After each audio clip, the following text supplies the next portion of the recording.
Hello, bonjour. D'ailleurs, si tu me connais pas, moi c'est Ottilie. C'est vraiment mon prénom, genre. C'est ma maman qui a décidé de m'appeler comme ça. Vous savez qu'Ottilie a fait des vidéos sur YouTube.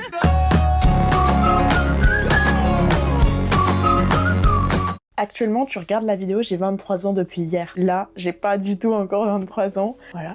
On est le 16 mars et mon anniversaire c'est le 25. J'avais envie de faire une vidéo qui change parce que c'est quelque chose que je fais moi toute seule en général. Je me filme pas... Je brainstorm avec moi-même, non. En général, chaque année, que ça soit même à partir du nouvel an ou à partir de mon anniversaire, j'aime bien me faire un récapitulatif de ce qui s'est passé l'année précédente. Je suis une personne qui me remet tout le temps en question. Je me re-questionne tout le temps sur comment faire les choses, comment m'améliorer sur certaines choses. Ah, il s'est passé ça, qu'est-ce que j'en tire? Je remets tout en question. C'est chiant comme personnalité. Et je trouve ça assez important pour évoluer personnellement et prendre du recul sur beaucoup de choses. J'ai préparé pour pas trop m'égarer parce que je suis du genre à partir dans tous les sens quand un sujet m'intéresse. Je me suis fait une petite note avec... Waouh, non, ça va pas jusqu'en bas, mais avec les choses dont je dois vous parler. Juste pour me présenter rapide, j'ai toujours voulu faire des vidéos sur YouTube. Là, ça fait vraiment 1 an, 2 ans, je sais plus. Ça fait 1 an où je m'y mets quand même de manière régulière. Ça fait depuis 2 mois où toutes les semaines, vous avez une vidéo le mercredi après-midi sur ma chaîne. Et ça, je suis hyper contente. Dites-vous, là, je suis en charrette, mais je prends le temps de filmer la vidéo pour la monter et pour que vous l'ayez la semaine d'après. Parce que si je perds tout ça, ciao! Faut que j'ai un rythme. Sinon, après... En fait, je fais partie de la génération qui a grandi avec YouTube. Enjoy Phoenix, Cyprien, Squeezie, Je ne suis pas jolie. Tout ça, c'était mon quotidien quand j'étais genre au collège. J'adorais YouTube. Franchement, je me mettais devant mon miroir et je me faisais des hauls à moi-même, pour vous dire. En fait, j'ai toujours voulu me lancer. Je l'ai jamais fait à cause de la peur du regard des autres. Même par peur d'essayer, je pense. Alors que c'est quelque chose que j'adore. En fait, en grandissant, j'ai appris tout ça, j'ai appris à m'en foutre d'avoir peur, parce que la peur, ça ne mène nulle part. Aujourd'hui, j'ai 23 ans et j'aime pas cet âge. Déjà, le numéro me procure aucune émotion.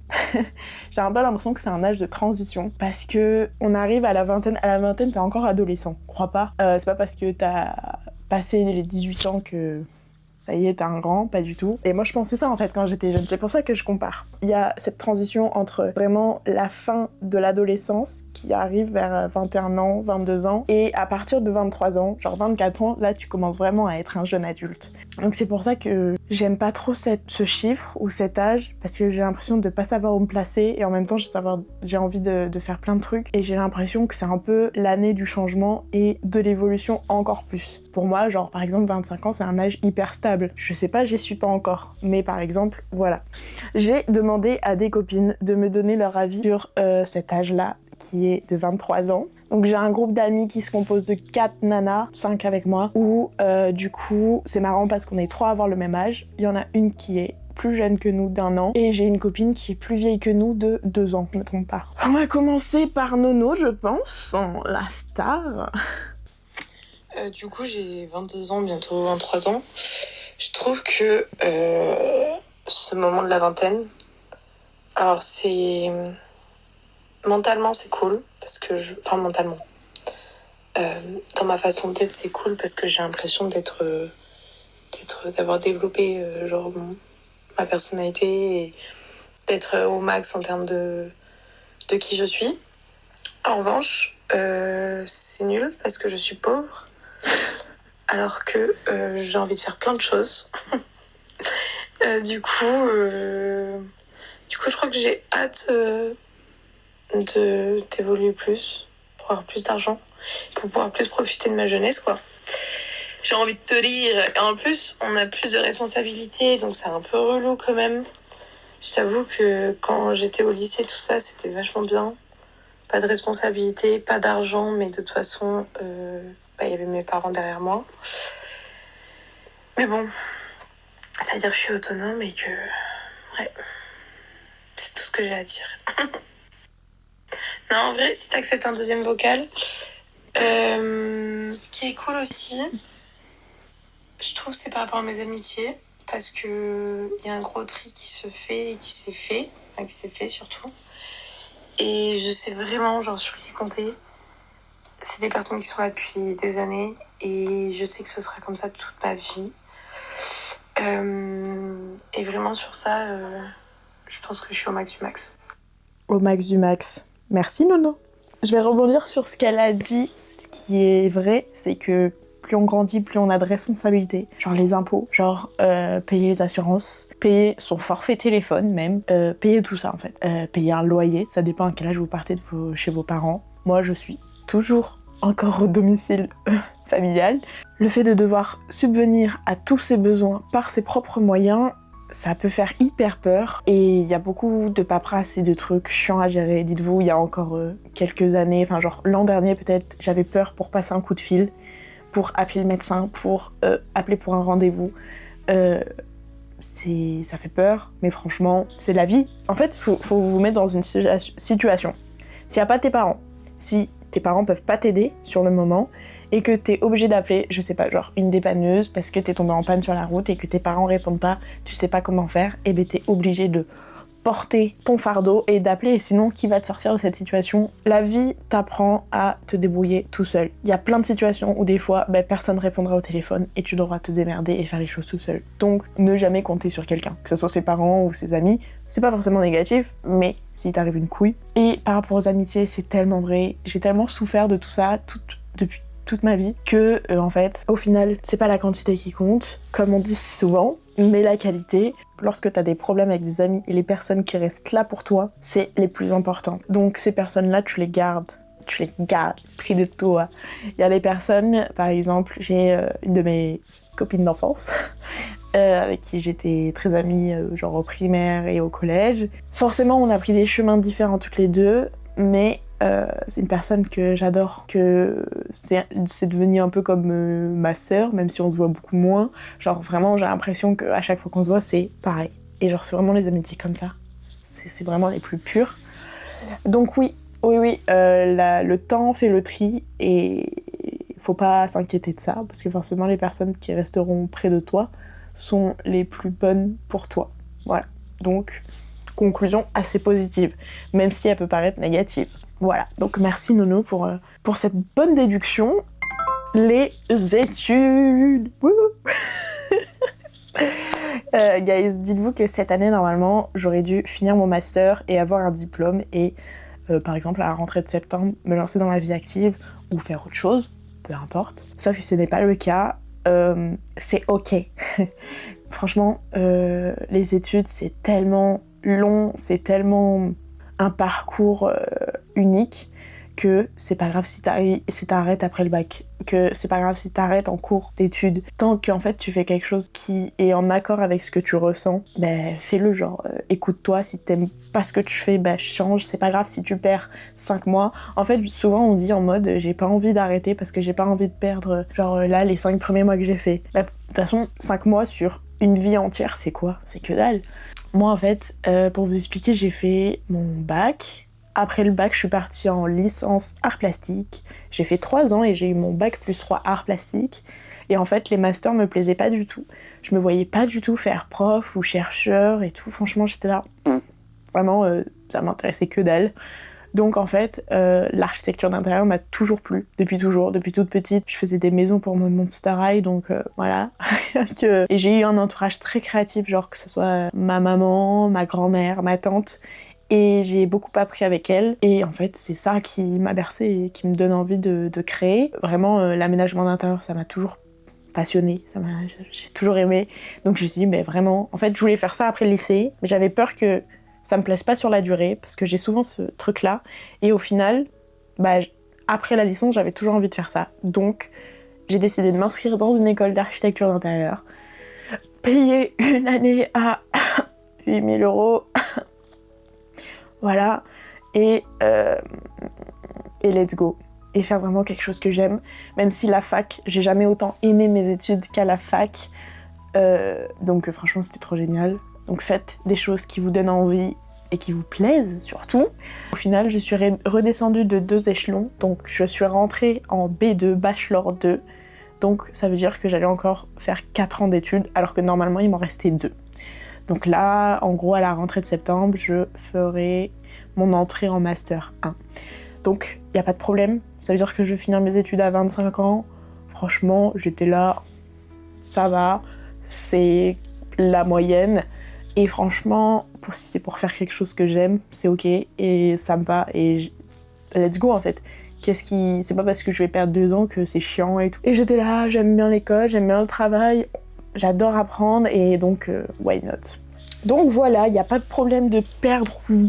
C'est même pas perdre, parce qu'au final, en fait, on gagne du temps de se rendre compte des choses tout de suite. Donc faites-le. Par exemple, Nono, je me permets, je prends ton exemple. Elle a voulu faire le master, et au final, ça lui plaisait pas du tout. Et elle a arrêté vraiment en septembre. Donc dites-vous, elle aurait pu se réorienter. Et au final, elle a fait une année civique, où elle a travaillé dans une école, et elle a adoré, et au final, maintenant, elle va vers cette direction-là. Donc franchement, se rendre compte de tout ça, c'est gagner du temps pour soi-même. C'est pas perdre du temps. Franchement, les gars, vous perdez 6 mois, c'est que dalle. Donc voilà, si en tout cas ça vous plaît pas, moi je vous encourage à vous réorienter. Il y a pas de honte à ça. Justement, c'est pour faire quelque chose que vous aimez du plus profond de votre cœur. Faites-le. J'ai craché. Maintenant, écoutons le vocal de San. Bon, du coup, coucou ma petite. Du coup, je te fais ce petit vocal pour te dire ce que ça me fait d'avoir 22 ans et d'aller sur mes 23 ans. Déjà pour commencer, je pense juste que la vingtaine, c'est des années trop bizarres en vrai. Alors, franchement, c'est les meilleures années de ma vie pour l'instant. Mais en même temps, je pense que tout le monde est un peu le cul entre deux chaises. Genre, on veut profiter au max de la vie. Genre faire des choses qu'on ne ferait jamais. Parce qu'on sait qu'on va pas les faire dans 10 ans ou dans 20 ans. Mais en même temps, on cherche aussi une sorte de stabilité, une carrière professionnelle pour être sûr que plus tard ça ira, quoi. Donc ça, c'est un peu, je sais pas, c'est un peu bizarre et j'ai l'impression qu'on essaye tous un peu de trouver un juste milieu entre les deux. C'est qui est quand même super compliqué. Donc voilà. Et après, pour parler un peu plus de moi cette année, ça a été vraiment une révélation. J'ai l'impression de m'être trouvée encore plus, de me comprendre de plus en plus surtout aussi. Enfin, comme tu sais, mon cursus universitaire ne s'est pas passé comme prévu cette année. Et du coup, je me suis retrouvée un peu dans la merde en mode, bon, ben, qu'est-ce que je fais de ma vie? Mais au final, ça m'a ouvert des portes incroyables. Ça m'a permis d'aller au Sri Lanka, de faire mon stage incroyable en prison. Alors, ça m'a créé plein d'opportunités que je n'aurais jamais fait ou j'aurais jamais eu les coups de le faire si jamais j'avais continué en master comme c'était prévu, quoi. Donc, et c'est grâce à ces opportunités-là que je me trouve et que je me comprends et que je suis de plus en plus heureuse dans ma vie, quoi. Voilà. Et je pense aussi que ce sont des années où ton cercle d'amis se rétrécit petit à petit pour juste que tu gardes les bonnes personnes autour de toi. Et je suis très fière de dire qu'on est très bien entourés et que je suis très contente de notre petit groupe de copines. Voilà. C'est fou, parce que du coup, vraiment, elle a fait un autre message, comme Nono, genre sur l'amitié. Donc je vais pas y revenir, mais comme quoi, vous voyez. Et comme quoi, on parlait des études, comme quoi, une année où... En gros, je vous explique un peu le contexte de San. San a fait une licence, elle a eu son bac plus 3 de psycho, je crois que c'est ça. San, j'espère ne pas me tromper. Et en fait, elle a fait des demandes de master, et en fait, les masters pour la suite de son cursus et de ce qu'elle voulait faire, c'était hyper compliqué. Il y avait que dalle de place pour genre 1000 demandes, genre il y avait 20 places pour 1000 demandes, même pas. Enfin, je crois que c'était... Le ratio était vraiment terrifiant, et elle a pas eu de master pour la rentrée. Et au final, le fait de pas avoir de master lui a ouvert la porte à d'autres opportunités qui lui ont permis de se diriger vers d'autres choses. Donc elle a fait un voyage au Sri Lanka, elle a fait un stage dans une prison parce que du coup, elle aime bien étudier tous ces cas un peu dans la criminologie. Et en fait, elle s'est découverte encore plus, même si elle n'était pas à l'école. Donc voilà, donc comme quoi, même si vous perdez 1 an, et bien au final, vous perdez pas 1 an parce que vous apprenez sur vous-même. Et en fait, voilà, elle a dit le reste, genre, au final, ça l'a encore plus aidée. Donc maintenant, on croise les doigts pour elle, pour la rentrée, mais franchement, je suis... Comme quoi, les parcours sont différents. Moi, je dis toujours, le hasard fait bien les choses. Parce que si ça se passe comme ça, c'est que ça devait se passer comme ça. C'est tout, voilà. En fait, je suis un peu genre... Ma maman, elle m'a souvent appris à relativiser dans la vie et à affirmer les choses et pas voir les choses genre négativement et broyer du noir. Au final, des fois, au début de la situation, je suis toujours en mode « Ah ouais, mais non, mais trop nul, ça m'énerve, c'est chiant et tout. » Et après, j'ai ce côté-là de ma maman qui arrive et tout. Bah, c'est comme ça. Et à chaque fois, après, quand j'en parle avec elle, elle me dit « Oui, tu vois, t'as raison. Faut voir les choses comme ça, t'as raison. Allez, et comme ça, on passe à autre chose. Dites-vous que si ça se passe comme ça, c'est que ça devait se passer comme ça. Et que les épreuves, de toute façon, que vous endurez, ou les réussites que vous passez, c'est comme ça que ça constitue qui vous êtes. Donc, faut voir le verre à moitié plein qu'à moitié vide. Moi, c'est vraiment ma vision. Genre, ça peut être un peu chiant sur certaines situations, mais pourquoi se prendre la tête alors que, bah, ok, c'est pas grave, ok, bah on avance. Franchement, c'est chiant de se trimballer un boulet au pied que avancer et marcher tranquillement, quoi. Vous avez vu la métaphore ou pas ? On vit pas pour les autres et pour une amitié spéciale. Vivez pour vous, c'est hyper important. Ensuite, un des sujets que j'adore. Ça fait un peu plus de 8 mois maintenant que je suis avec mon amoureux. Avec Max, on s'est rencontrés sur Tinder. Moi, la petite fille que je suis, n'aurais jamais cru ça. Vraiment, au début, j'étais un peu en mode... je trouvais ça un peu honteux. Et au final, les gars, faut vivre avec son temps. On est en 2025. Et maintenant, bah, on peut rencontrer l'amour grâce à Tinder. Voilà, grâce aux applications en tout cas. Et franchement, bah, je m'attendais pas à ça. Et c'était Carla, une de mes meilleures amies, qui m'avait dit mais vas-y mais et tout, ça te changera les idées et tout, et puis tu verras, c'est marrant. Donc déjà elle m'avait installé ça, j'étais là en mode ok et tout. Au bout d'un moment je l'avais sorti parce que ça me saoulait, genre je trouvais ça trop bizarre. Et au final après je l'avais remis, je me suis dit allez why not. Et en fait une fois que j'avais accepté le truc, j'étais beaucoup plus détendue avec ce genre d'application. Et au final du coup j'étais là en mode allez, bah au final il y en a, ils étaient trop bizarres. Ils étaient trop bizarres. Et en fait avec Max, on a un match, j'ai envoyé un message et c'est le seul garçon que j'ai accepté de voir en vrai. En fait, ça me faisait trop peur de voir un mec en vrai, genre c'est trop bizarre, genre ça se trouve c'était un psychopathe le type. J'avais entendu tellement d'histoires what the fuck à part de ça que j'étais là en mode ça peut faire flipper. Et en fait c'est le seul que, en fait j'étais là en mode il avait l'air trop sympa, et franchement ça me faisait pas peur d'aller le voir en vrai. Et on l'a fait, je l'ai fait. J'ai pris mon courage à deux mains et je suis allée en date avec Max. Et ça s'est très bien passé. Pendant 1 mois, on s'est vus régulièrement et tout. Et on s'est mis ensemble au bout d'1 mois. C'était très court pour quelqu'un que je ne connaissais pas avant. Mais franchement, je regrette absolument pas. J'aurais pas dans plus de détails parce que c'est quand même aussi un peu notre vie privée. Mais comme quoi, le hasard fait bien les choses. J'ai la goutte au nez. C'est ok de rencontrer quelqu'un sur Tinder et de sortir avec, et qu'il n'y a pas que des clochards à tous les coins de rue, que tous les hommes ne sont pas mauvais, et franchement je suis hyper contente d'avoir rencontré Max, et je m'attendais pas à tomber sur quelqu'un comme ça. Voilà, franchement, on peut être choqué dans n'importe quelle situation. Donc, choqué positivement, hein, j'ai envie de dire. Donc en tout cas, je suis hyper contente, je l'aime trop. je te dédie ma flamme, Max. Ça me fait rire. Bref, voilà. Je suis très heureuse.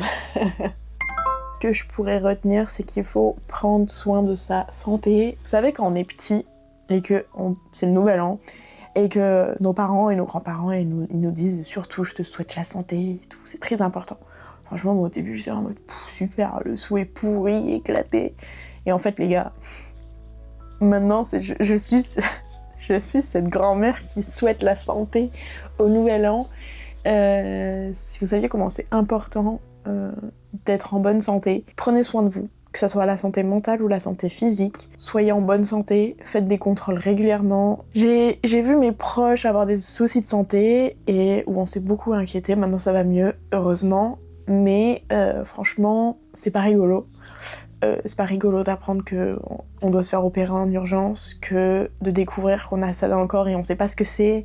C'est pas rigolo d'apprendre un décès d'une personne, c'est pas rigolo d'apprendre que telle personne a vécu ça. Et j'ai déjà entendu des histoires comme ça sur des personnes qui avaient vécu ça et tout. Et moi ça m'était jamais arrivé. Et en fait au moment où ça vous atteint, vous, ou en tout cas votre cercle proche, vous voyez plus du tout les choses de la même manière. Gardez à l'optique que en fait votre corps, c'est ce que vous allez trimballer toute votre vie.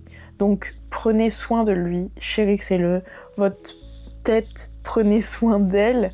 Vous en avez besoin prenez le temps qu'il vous faut pour faire certaines choses. Allez voir des personnes adaptées quand ça va pas. Ce que je disais à une amie, c'est qu'il y a pas besoin d'avoir un problème pour se sentir mal.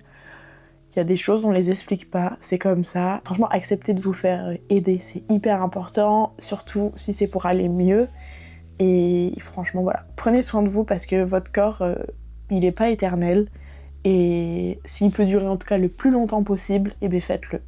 Enfin, quand maintenant, à 23 ans, je vois ce qui se passe autour de moi et ce que certains de mes proches m'apprennent, genre, chérissez-vous, faites-vous plaisir, que ça soit pour n'importe quoi, tout en restant raisonnable. Donc, prenez soin de votre tête et de votre corps, c'est très important, s'il vous plaît.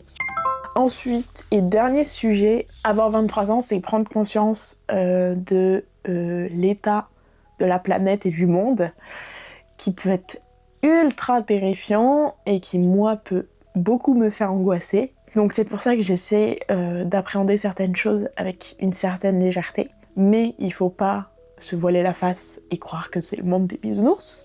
Je vais vous raconter une histoire très rapide.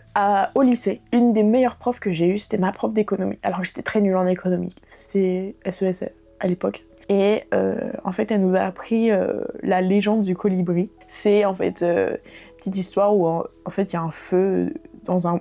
Il y a un feu, par exemple, genre en Amazonie, et énorme. Et en fait, le colibri, c'est un des plus petits oiseaux au monde, apporte de l'eau pour essayer d'éteindre le feu, qui est colossal comparé à lui.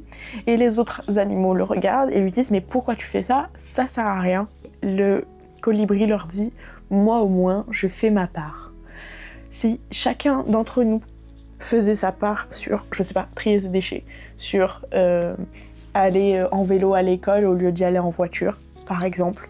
Après, je suis pas exemplaire, hein, je dis pas que je fais tout ça, mais j'essaie en tout cas de faire ma part quand je peux le faire. Donc, ayez conscience de tout ça, du monde qui vous entoure et de ce qui va se passer parce que c'est pour votre futur. Bref, écoutons le vocal de Lia. Lia, elle a 24 ans, je crois. Elle part sur ses 25. Écoutons ce qu'elle a à dire. Je m'appelle Lia, j'ai 24 ans. Je vais sur mes 25 ans cet été. Et pour moi, je dirais que mes 23 ans, ils ont été bénéfiques pour plein de choses. Déjà, c'est une période où j'ai appris à encore plus m'affirmer, à encore plus avoir confiance en moi. C'est un truc qui évolue constamment, mais je dirais que j'ai eu un cap à cet âge-là. Je crois que c'est à cet âge aussi où j'ai vraiment commencé à me sentir adulte et un peu plus responsable. Parce que pour moi, c'est pas à 18 ans que t'es adulte. Et ensuite, c'est une période aussi où je trouve t'apprends à te connaître un peu mieux, à savoir ce que t'aimes, ce que t'aimes pas, ce que t'aspires à être dans la vie et à avoir, par qui t'as envie d'être entouré. Et tout ça, ça permet forcément d'être plus heureux. Ensuite, c'est une période où je sortais beaucoup aussi, parce que je me disais qu'à 23 ans, il fallait absolument que je profite, que c'était la meilleure année de ma vie. Je sortais avec pas mal de gens, et déjà, t'apprends à faire la différence entre tes vrais amis et ceux qui ne le sont pas vraiment. Et ensuite, aujourd'hui, je suis encore dans les meilleures années de ma vie. Et j'avais peur, quand j'avais 23 ans, d'approcher les 25 ans, parce que je me disais que tu passes un cap, que tu te rapproches des 30 ans. Et en fait, aujourd'hui, je suis hyper contente d'approcher mes 25 ans. Donc voilà, je dirais que toute la vingtaine, en fait, c'est de très belles années et il faut profiter. Voilà. Ok, c'est trop bien son message. Ça se complète hyper bien, tous les messages des filles. Et j'aurais la même conclusion, sincèrement, que la vingtaine. Moi, franchement, on m'avait dit le lycée, c'est les meilleures années de ta vie. J'ai rencontré des très bonnes personnes. Quelques-unes. Parce que je suis arrivée dans un lycée où je connaissais personne. Donc après, je me suis fait mon cercle petit à petit d'amis. Mais franchement, les mentalités, quand t'es au lycée, c'est pas du tout les mêmes que quand t'arrives à la fac et quand tu passes la 2e année ou la 3e année. Donc franchement, je suis complètement d'accord avec les filles qu'à partir de la vingtaine, c'est vraiment... On se découvre qui on est réellement, qu'est-ce qu'on aime réellement. Parce qu'en fait, avant, je trouve qu'on est beaucoup dans la copie, dans suivre les tendances, dans faire ci, faire ça. C'est hyper bien. J'adore mes copines. À ça d'ouvrir un podcast.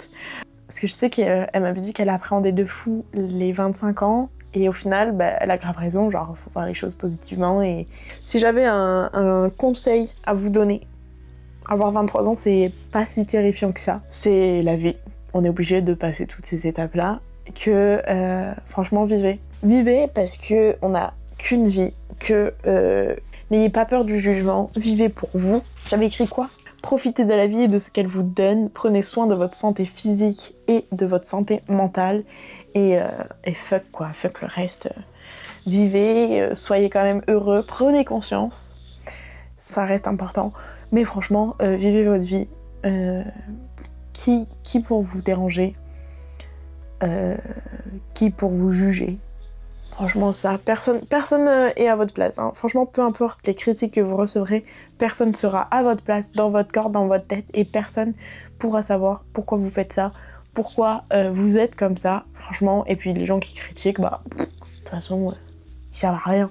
On est sur le bas-côté de la route, et nous on trace. Ah, aussi, truc que je vous ai pas dit, mais ayez pas peur de l'échec, en fait. Tomber, c'est pouvoir se relever. Et en fait, chaque échec, entre guillemets, ou chaque erreur faite dans une vie, ça vous apprend quelque chose. Donc, en fait, ayez pas peur de ça, parce que ça vous donne de bonnes leçons, qu'elles soient positives ou négatives. Voilà. En fait, je pense que la conclusion de cette vidéo, c'est vivez. Vivez. En tout cas, j'espère que cette petite vidéo blablotage sur l'âge vous aura plu. Moi, j'ai kiffé discuter avec vous. Même si j'ai pas de réponse, mais au moins j'ai eu les petits vocaux de mes copines en même temps, et on est assez d'accord les unes avec les autres, je trouve. Je trouve qu'elles ont assez raison sur ce qu'elles disent, et c'est assez pertinent tout ça. C'est pas pour rien qu'on est copines en fait. Voilà, trouvez des copines qui vous ressemblent. Bref, voilà. En tout cas, moi je vous fais de gros bisous et je vous dis à une prochaine vidéo. Ciao!